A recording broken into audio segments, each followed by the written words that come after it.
Hey there, fellow dudes. My name is Parker, and today we're talking about past lives.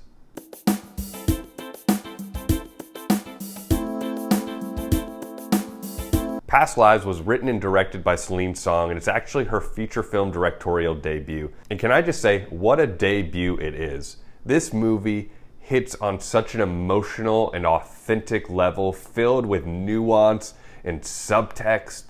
It's just an incredible feat for someone who's stepping into the feature film world for the first time to accomplish. Making a film, a feature film specifically, is such a monumental task, and people don't realize how difficult it is just from the production standpoint to be able to get into a creative space and make it all make sense, because you're filming things in such random orders and you're trying to make everything interconnect and flow and work. Actors reacting to things that are happening off screen that aren't even there. Just having it all make sense is just such a challenge.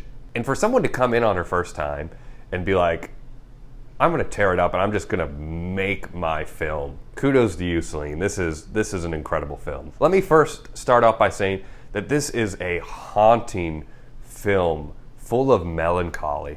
It moves at such a slow and beautiful pace and just lets things be authentic and organic. Very rarely do you see films come around nowadays that illuminate authenticity so well? You know, off the top of my head, the movies that come to mind when I think about this is Lady Bird and Blue Bayou. Movies that are so authentic and real in the depictions that they're creating that you can't help but resonate and become attached to the characters.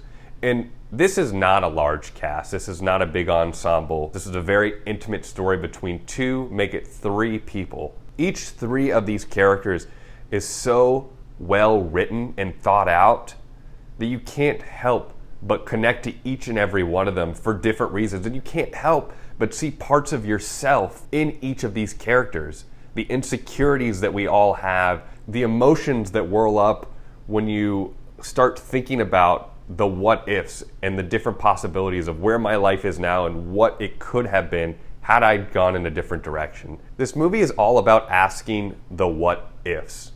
What if Hae Sung had gone to New York? What if Nora had gone back and visited Hae Sung in Korea? What if on this writer's retreat where she met her husband, she had met another guy with similar qualities to him? Would she have ended up with her husband, or would she potentially have ended up with another guy?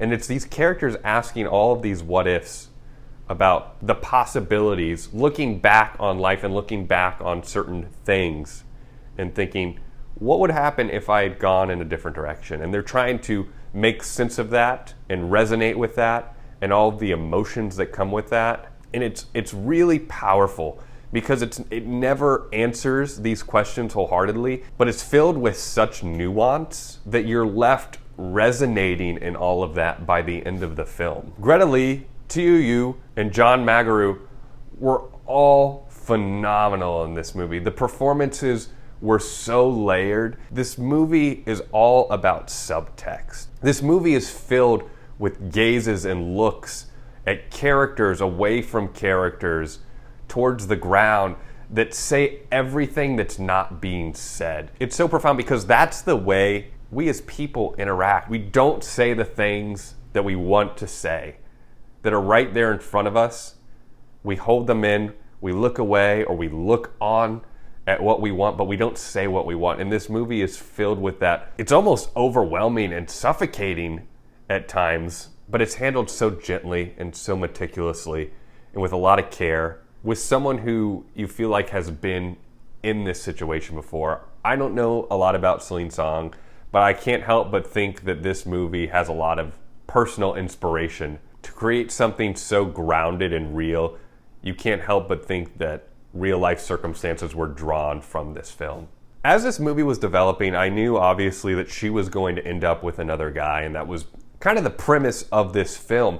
But I didn't expect them to build Nora and Hae Sung's relationship so much.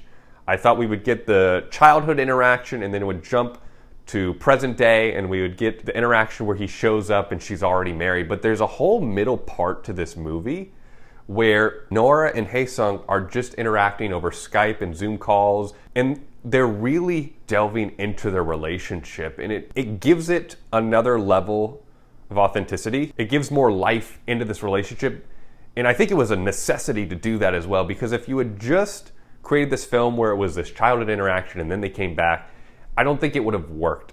There had to be a point when they were adults but still young in that transitioning part of life where they reconnect and this relationship builds and forms based off the foundation of their childhood. And then when that doesn't work out, once they come together again years later, you feel the weight of that missed, quote unquote, missed opportunity.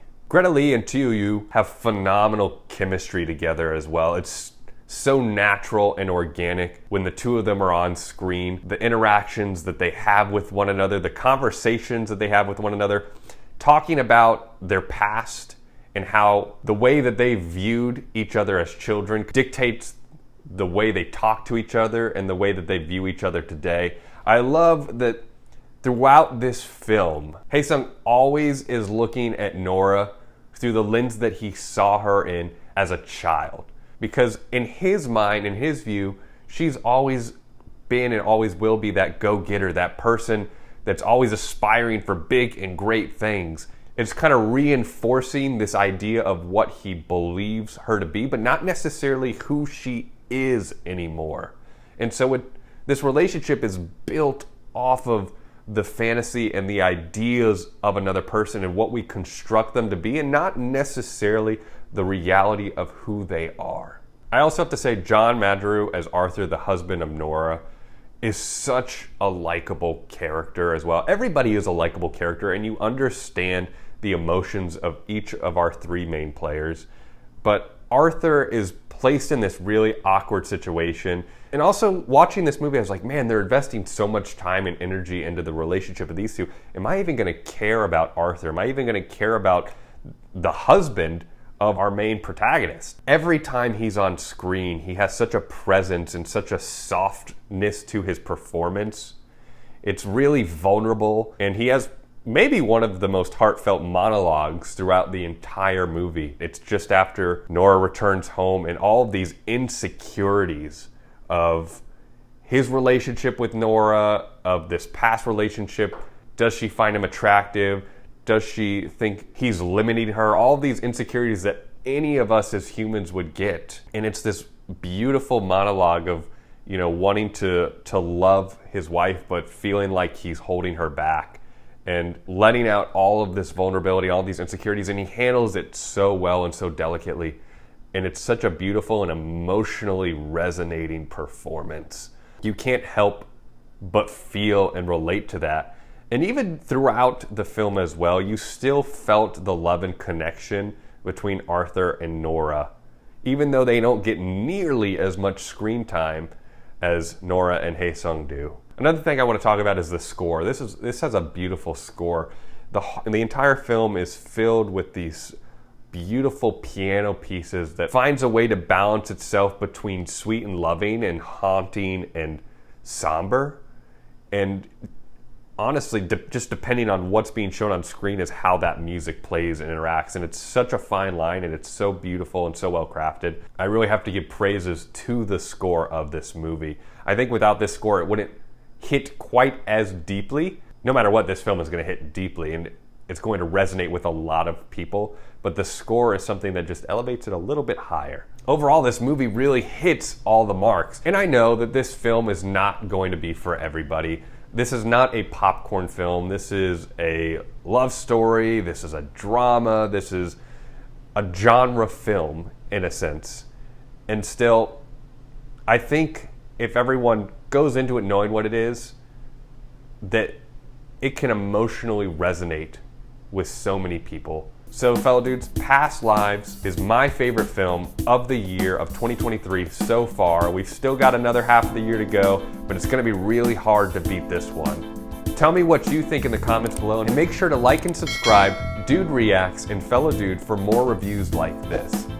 Until next time, fellow dudes, see you then.